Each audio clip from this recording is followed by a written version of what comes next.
Hello everyone, I'm Nithi and today I welcome you all to my channel Learn with Nithi. So today I'm going to teach you Biology chapter number 1 Cell Division, and in this lecture we are going to cover all the competency based questions of this chapter. So let's begin the chapter without wasting any time. So first we have short questions. Here question number 1 is, what is direct cell division? Explain with an example. हमारे पास question है, what is direct cell division? Direct cell division होता क्या है?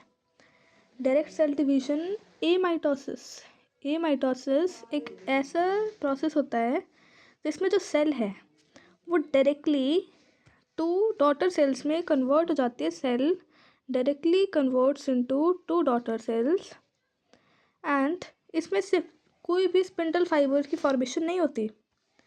ये जो process है ये बैक्टीरियल सेल्स में ही पाया जाता है. सो हमारे पास what is direct cell division?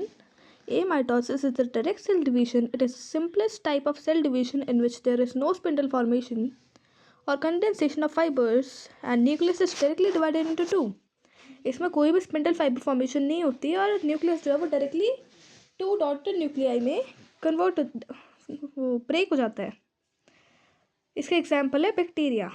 Then we have another question, name the two kinds of cell division found in living organisms. हमें दो सेल डिविजन्स बताने हैं जो लिविंग ऑर्गेनिजम्स में फाउंड होते हैं. So first we have mitosis then meiosis. हमें यहाँ पे नाम बताना है, आप चाहो तो. ये एक्स्ट्रा है हमारे पास, it's all extra. So mitosis में क्या होता है? माइटोसिस में हमारे पास माइटोसिस एक इक्वेशनल डिवीजन है जो कि हमारे बॉडी सेल्स में होता है. इसमें क्रोमोसोम्स रेप्लिकेट करता है, क्रोमोसोम्स अपने आप को डिप्लीकेट करते हैं सिस्टोक्रोमैटिक्स के साथ, स्पिंडल फाइबर फॉर्मेशन होती है. देन इसमें हमारे पास 4 फेजेस है, prophase, metaphase, anaphase and telophase, जिनके बाद हमारी सेल जो है फाइनली दो सेम डॉटर न्यूक्लियाई में ब्रेक हो जाती है, डिवाइड हो जाती है. देन हमारे पास आता है दूसरा मियोसिस. मियोसिस क्या होता है? मियोसिस जो है वो जर्म सेल्स में होता है. जैसे हमारी बॉडी में, ह्यूमन बॉडी में 23 पेयर ऑफ क्रोमोसोम्स होते हैं, जिनमें से 22 क्रोमोसोम्स बॉडी सेल्स 22 क्रोमोसोम्स जो हैं वो बाकी बॉडी सेल्स में पाए जाते हैं, और जो 1 पेयर ऑफ क्रोमोसोम है वो जर्म सेल्स में पाया जाता है. सो मियोसिस एक रिडक्शनल डिवीजन है जिसमें जर्म सेल्स फ्यूज करके लास्ट में जाकर वो डॉटर न्यूक्लियाई फॉर्म करती हैं. सो ये हमारे पास है मियोसिस. देन हमारे पास नेक्स्ट क्वेश्चन है, what type of cell division does occur in somatic cells of body? हमारी बॉडी के सोमैटिक सेल्स में कौन सा सेल डिवीजन होता है? अभी हमने किया था mitosis. Mitotic cell division occurs in somatic cells of body. Then next question is, where does the meiosis occur in body? Meiosis occurs in germ cells. Then next question is, what do you mean by cell cycle? Cell cycle क्या होती है? अब cell cycle, every cell capable of cell division passes through different stages of phases in a cyclic manner. It is called the cell cycle. हर एक cell body की वो divide करने के लिए, जैसे कोई भी सेल है, इस सेल को दो डॉटर न्यूक्लियाई में डिवाइड करना है. क्या हमारे पास ये डॉटर, क्या है ये भी डॉटर. हमारे पास कोई भी पेरेंट सेल है, जैसे दो डॉटर न्यूक्लियाई में डिवाइड करना है. उस डिवीजन के लिए उस सेल को बहुत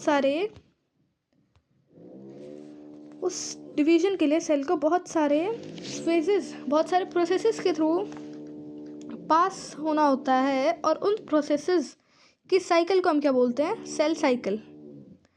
then next question is write the name of various steps of cell cycle.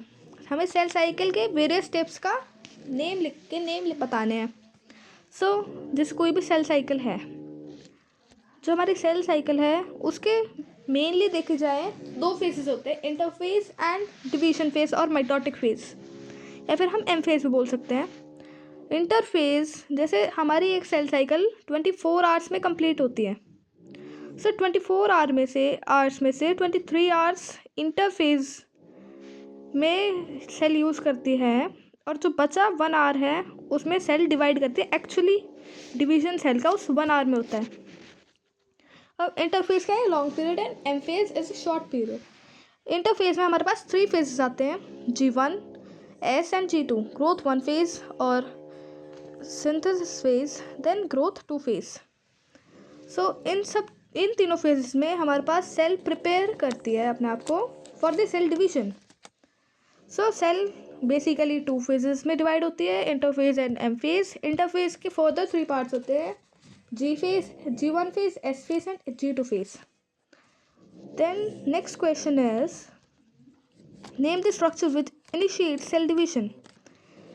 हमें ऐसे स्ट्रक्चर का नाम बताना है जो सेल डिवीजन करवाता है। हमारे पास जैसे कोई भी सेल है,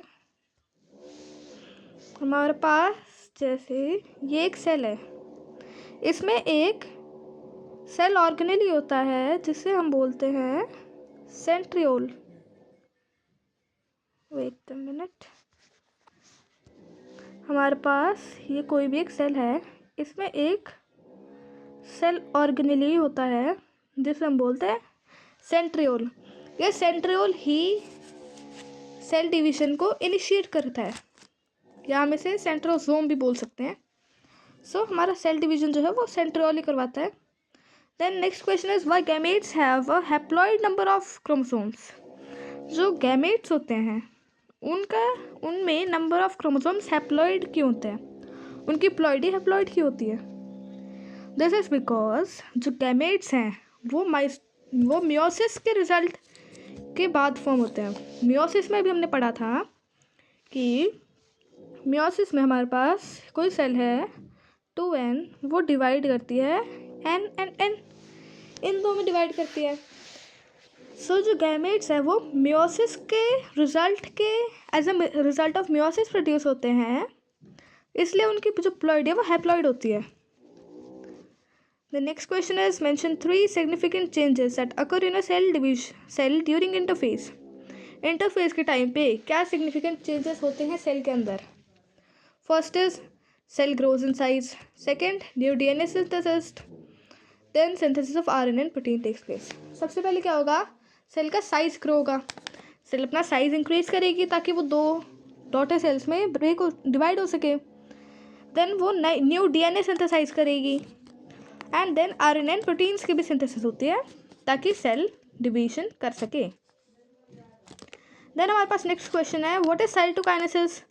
साइटोकाइनेसिस क्या होता है, सेल डिवीजन के टाइम पे सेल जो है वो उसमें डिवाइड होता है 2 पार्ट्स में। एक तो होता है हमारे पास karyokinesis, first is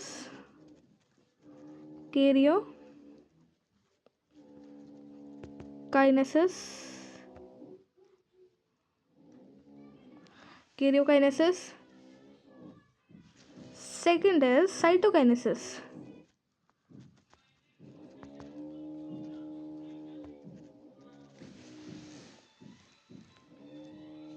karyokinesis and cytokinesis. Karyokinesis में क्या होता है हमारे पास, कैरियोकाइनेसिस में न्यूक्लियस का डिवीजन होता है, वाइल साइटोकाइनेसिस में साइटोप्लाज्म डिवाइड होता है। जो हमारा एम फेज और जो सेल डिवीजन के एम फेज और इंटरफेज में हमारे पास साइटोप्लाज्म का डिवीजन होता है। एंड फाइनली जब कैरियोकाइनेसिस आता है तब हमारा न्यूक्लियस डिवाइड हो जाता है सेल डिवीजन के टाइम पे हमारे पास न्यूक्लियस डिवाइड होता है, और जब साइटोकाइनेसिस फेज स्टार्ट होती है उसमें हमारे पास सेल का डिवीजन टेक प्लेस करता है। During cell division karyokinesis followed by the division of cell cytoplasm, it is called cytokinesis, और in the word cytokinesis is the division of cytoplasm. वही सेम बात। Then next question is, how does colchicine acts as mitotic poison, is there any advantage of it। जो हमारे पास जो colchicine है वो एक colchicine is an alkaloid obtained from autumn crocus. It inhibits the formation of mitotic spindle. As a result, chromosomes duplicate but they remain within the same cell, increasing the number. Endoduplication. Such cells are called polyploid cells. So हमारे पास जो colchicine एक alkaloid है. Alkaloid क्या होता है? Naturally occurring substance, एक organic compound है ये, जो कि ऑटम क्रॉकस, ये एक प्लांट है ऑटम क्रॉकस, उससे हमें ऑब्टेन होता है. ये जो कॉल्चिसिन है वो माइटोसिस में जो स्पिंडल फाइबर्स की फॉर्मेशन होती है उसे इनहिबिट करता है, उसे प्रिवेंट करता है, जिसके रिजल्ट क्या होता है? जो क्रोमोसोम्स हैं वो डुप्लीकेट तो करते हैं बट वो सेम सेल के अंदर ही रह जाते हैं, जिसकी वजह से उनके सेल के अंदर क्रोमोसोम्स नंबर इंक्रीज हो जाता है. एंडोडुप्लीकेशन होता है, मतलब कि सेल के अंदर ही अंदर डुप्लीकेशन होती है. ऐसी सेल्स को हम पॉलीप्लॉइड सेल्स बोलते हैं. अब हमें इसके एडवांटेज पूछे कि क्या इसका कोई एडवांटेज भी है? हाँ, इसका एडवांटेज है कि जो कॉल्चिसिन का जो प्लांट ब्रीडर्स है, जो प्लांट्स को जो ब्रीडिंग करते हैं, वो लोग कॉल्चिसिन का यूज़ करते हैं अपने नेचुरल और हॉर्टिकल्चरल क्रॉप्स के वेरिएंट्स को प्रोड्यूस करने के लिए, because of its polyploidy. Then हमारे पास next question is explain the significance of mitosis. Mitosis की क्या सिग्निफिकेंस होती है? It helps to maintain linear heredity of an organism by keeping the chromosome number constant in daughter cells. जो mitosis है वो heredity जो है किसी भी ऑर्गेनिजम्स की उसे मेंटेन करता है, क्योंकि इसमें जो क्रोमोसोम नंबर है वो कांस्टेंट रहते हैं डॉटर सेल्स में भी. It helps in the development of organism from zygotic stage to adult stage. Zygotic stage से अडल्ट स्टेज तक आते आते जो ह्यूमन बीइंग के अंदर, जो किसी भी ऑर्गेनिज्म के अंदर जो भी चेंजेस आते हैं उनमें कौन हेल्प करता है? जो भी डेवलपमेंट होती है उनमें माइटोसिस से हेल्प करता है, क्योंकि माइटोसिस से तो हमारे सेल का डिवीजन करवाता है. Then it is means of repair and regeneration of cells. इससे क्या करता है? सेल्स को रिपेयर और रीजनरेट करवाता है. Then asexual reproduction is accomplished only through mitosis. Next, details of mitosis are similar in all organisms, which emphasizes the unity of life. So mitosis के ये कुछ significances हैं. Then हमारे पास है why is meiosis referred to as reductional division. meiosis को हम reductional division क्यों बोलते हैं? क्योंकि जो meiosis है उसमें number of chromosomes जो होते हैं डॉटर सेल में वो हाफ हो जाते हैं as compare to the mother cell. जो हमारी पेरेंट सेल है और जो डॉटर सेल है, पेरेंट सेल में जो नंबर ऑफ क्रोमोसोम्स हैं वो होते हैं 2n. पेरेंट सेल में number of chromosomes, parent cell में होता है नंबर ऑफ क्रोमोसोम्स 2n, और मियोसिस के बाद जो डॉटर सेल्स फॉर्म होते हैं उनमें नंबर ऑफ क्रोमोसोम्स होते हैं n. सो इससे क्या होता है? उसकी जो प्लॉइडी है वो डिप्लॉइड से हैप्लॉइड हो जाते हैं.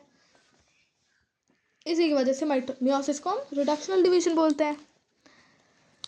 Then what is the importance of meiosis in creating variations. Meiosis की क्या इम्पोर्टेंस है न्यू ऑर्गेनिजम्स में वेरिएशंस लाने में? मियोसिस के ड्यूरिंग क्या है आंसर इसका?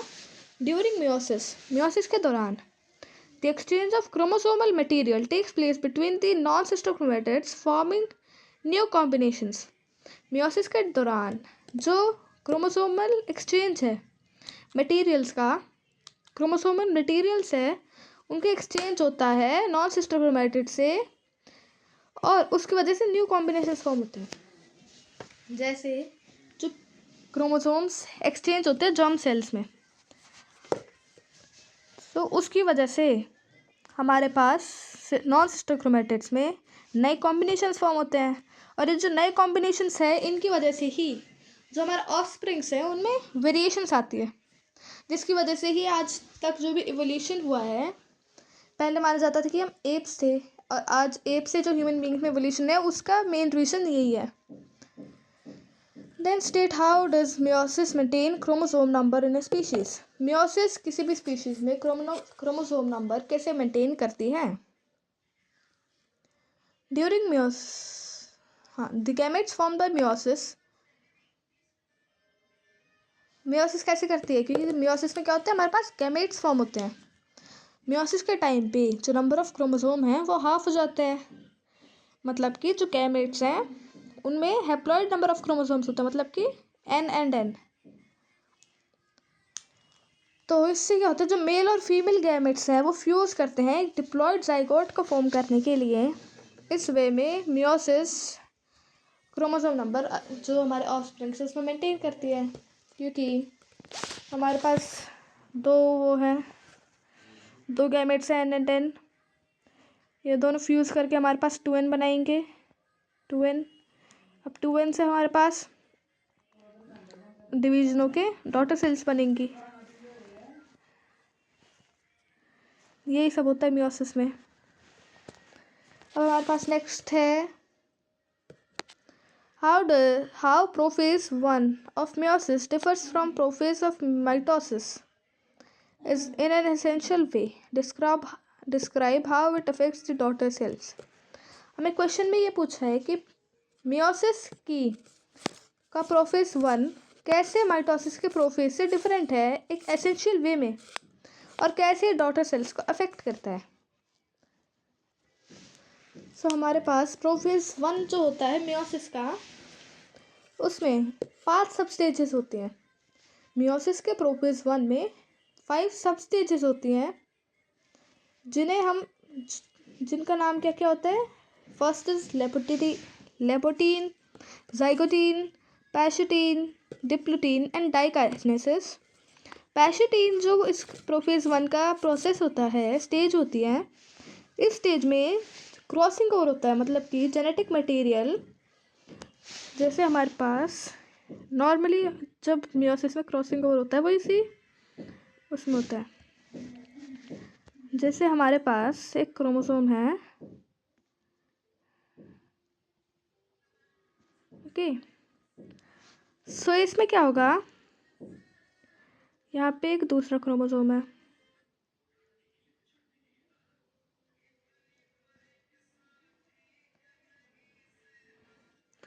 इसमें ये जो दोनों क्रोमोसोम्स है ये अपने जेनेटिक मटेरियल को क्या करेंगे, क्रॉसिंग ओवर करवाएंगे, जेनेटिक मटेरियल एक्सचेंज करेंगे, जिसकी वजह से जो डॉटर सेल है उसमें वेरिएशंस प्रोड्यूस होती है। कायस्मा बोलते हैं ना हम इस प्लेस को, और इस प्रोसेस को क्या बोलते हैं हम, क्रॉसिंग ओवर। यही होता है।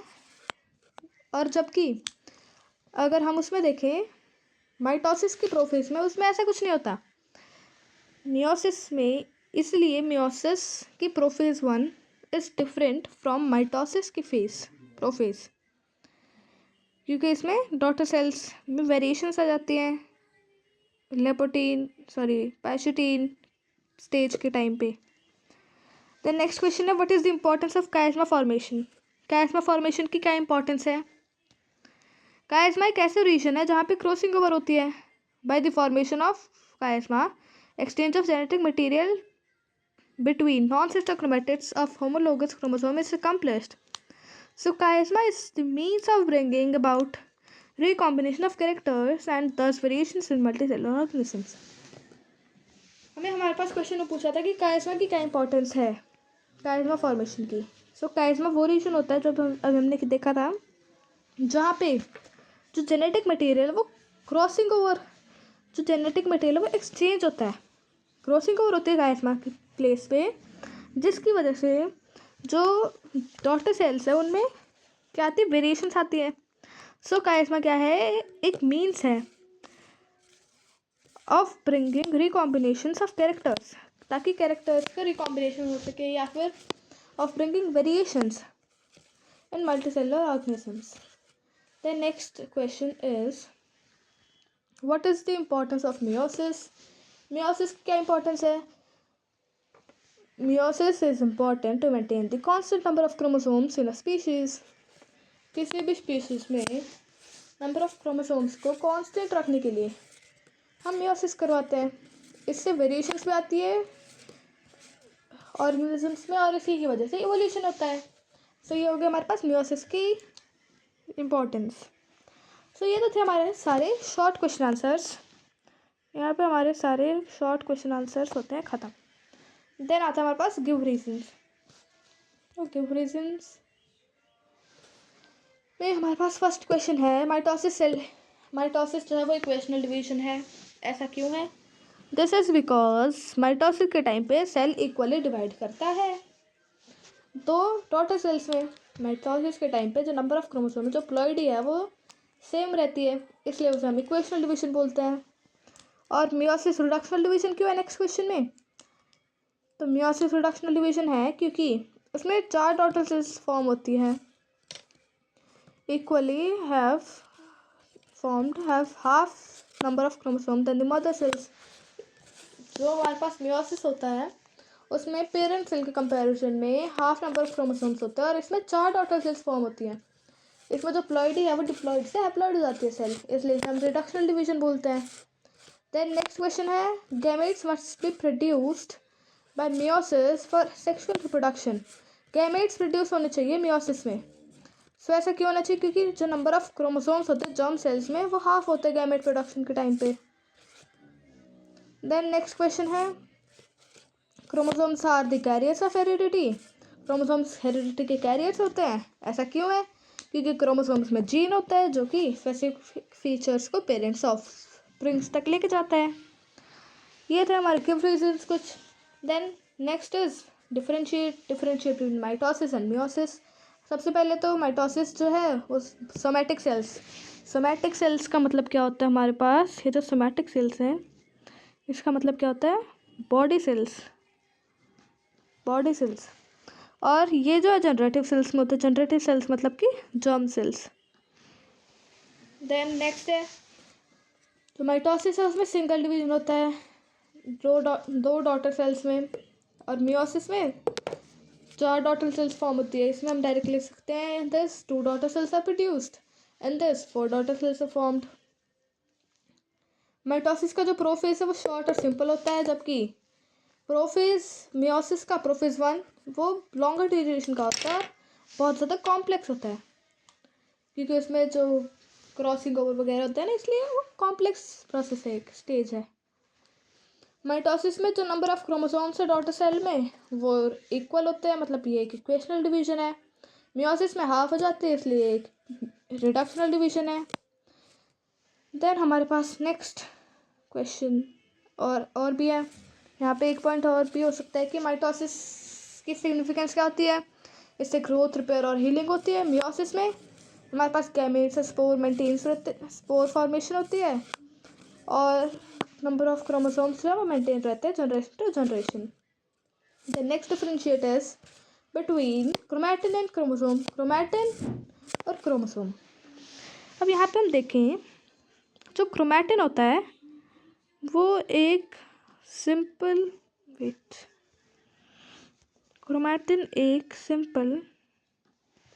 हमारे पास एक सिंपल स्ट्रक्चर होता है।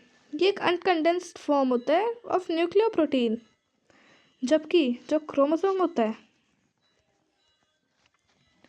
क्रोमैटिन हमारे पास एक अनकंडेंस्ड फॉर्म होता है, जबकि जो क्रोमोसोम है वो एक कंडेंस्ड फॉर्म होता है, मतलब कॉइल्ड स्ट्रक्चर होता है क्रोमोसोम का। जो क्रोमैटिन है वो इंटरफेज स्टेजेस में देखा जाता है, जबकि जो क्रोमोसोम है वो डिविजनल स्टेजेस में या एमफेज में देखा जाता है। क्रोमैटिन मेटाबॉलिक एक्टिविटीज़ को कंट्रोल करता है और क्रोमोसोम हेरिडिटी को कंट्रोल करता है। उसके बाद आएगा centrifugal cytokinesis and centripetal cytokinesis. अब सेंट्रीफ्यूगल साइटोकाइनेसिस क्या होता है, सेंट्रीपिटल साइटोकाइनेसिस क्या होता है, ये देखते हैं।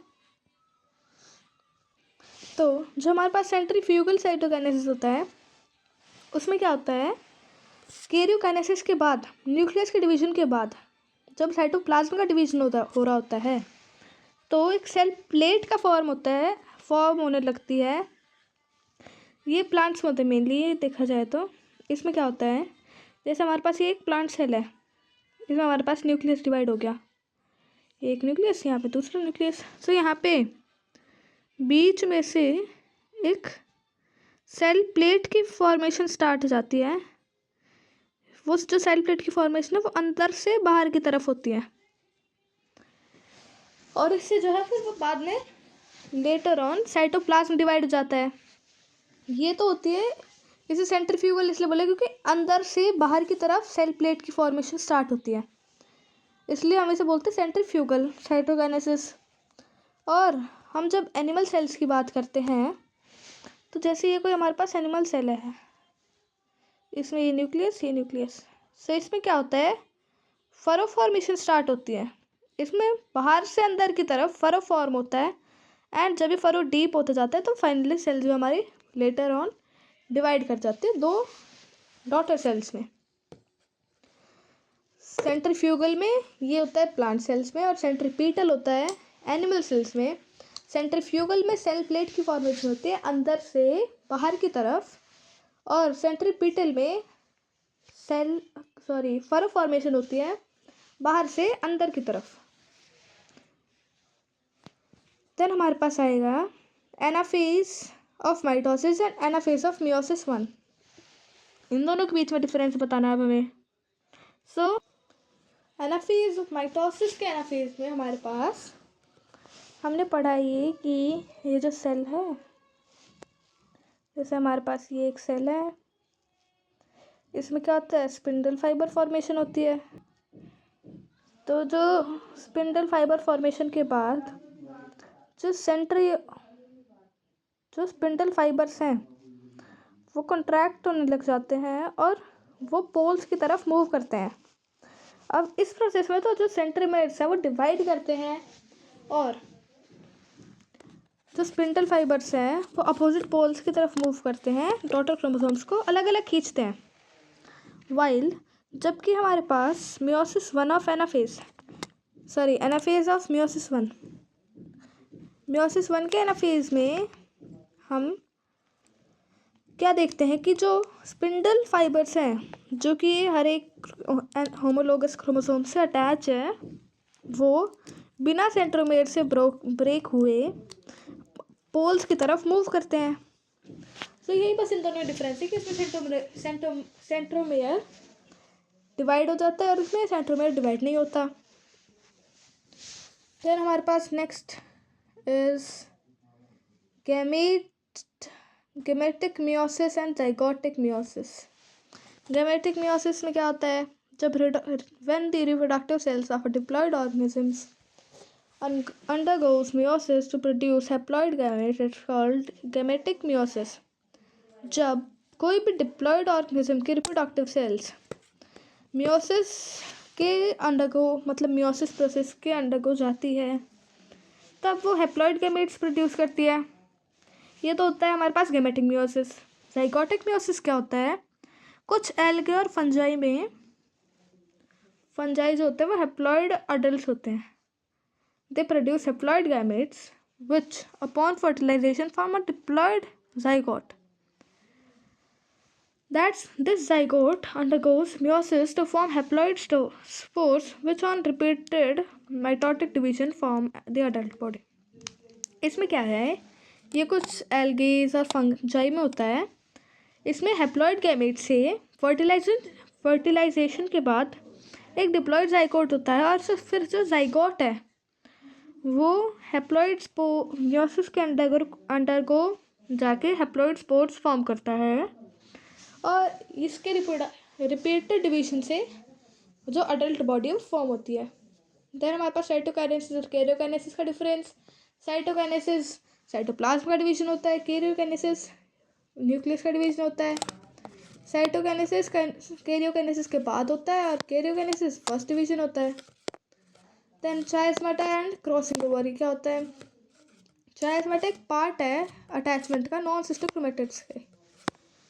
ये हमारे पास एक क्रोमोसोम है, एक हमारे पास है ये क्रोमोसोम, देन हमारे पास एक ये क्रोमोसोम है, देन एक हमारे पास है ये क्रोमोसोम। सो ये जो पॉइंट ऑफ अटैचमेंट है इनका, ये जो पॉइंट है, इस पॉइंट को हम बोलते हैं चायस्माटा। और ये जो एक्सचेंज हो रहा है यहाँ पे जेनेटिक मटेरियल का, इसका जेनेटिक मटेरियल इसके पास जाएगा, इसका जेनेटिक मटेरियल इसके पास जाएगा। ये जो चेंज हो रहा है, एक्सचेंज हो रहा है जेनेटिक मटेरियल का, उस एक्सचेंज को हम बोलते हैं क्रॉसिंग ओवर। यही सिंपल साइन में डिफरेंस है। Then centromere and centrosome. Centrosome और सेंट्रोमेयर में क्या डिफरेंस होता है? सेंट्रोसोम जो है वो एनिमल सेल का एक ऑर्गेनेली है, और जो सेंट्रोमेयर है वो एक नॉन स्टेबल पार्ट है क्रोमोसोम का, जहाँ पे दो क्रोमैटिड्स जॉइन होते हैं। सेंट्रोसोम तो एक ऑर्गेनेली है जो सेल डिवीजन करवाता है, और जो सेंट्रोमेयर है, जैसे ये हमारे पास कोई क्रोमोसोम है, ये हमारे पास कोई क्रोमोसोम है, सो ये जो इनका पॉइंट ऑफ अटैचमेंट है जहाँ पे दोनों दो क्रोमैटिड्स जॉइन होते हैं, ये जो जॉइनिंग पॉइंट है इनका, ये होता है सेंट्रोमेयर। उसके बाद centrosome, it contains two centriole which move towards the opposite poles to form spindle fibres. Cell division के टाइम पे जो सेंट्रोमेयर है उसमें दो सेंट्रियोल्स होते हैं जो कि अपोजिट पोल्स पे जाते हैं और स्पिंडल फाइबर फॉर्मेशन स्टार्ट करते हैं, जबकि जो सेंट्रोमेयर है वो अटैच होता है स्पिंडल फाइबर से सेल डिवीजन के टाइम पे। Then last differentiate of this class, cytokinesis in plant cell and animal cell. Plant cell में जो साइटोकाइनेसिस है वो होती है प्लेट फॉर्मेशन, उसमें क्या होता है? प्लेट फॉर्मेशन होता है। जबकि एनिमल सेल में क्या होता है? फरो फॉर्मेशन होती है। एक construction, plate formation is absent and construction forms in the middle of cell membrane. Cytokinesis plant cell में क्या होती है? सेंट्रीफ्यूगल। सेंट्रीफ्यूगल मीन्स अंदर से बाहर की तरफ सेल प्लेट फॉर्म होती है, और cytokinesis animal cell is centripetal, it means बाहर से अंदर की तरफ हमारा फरो फॉर्मेशन होता है। सो आज के लेक्चर में इतना ही। नेक्स्ट लेक्चर में हम करेंगे some diagram based questions. Let me show you, we will do some diagram based questions, then some assertion and reason based questions, then technical terms वाले क्वेश्चंस करेंगे, name the following and MCQs and all, match the following. So this was all about this class. Thank you so much for watching. Bye.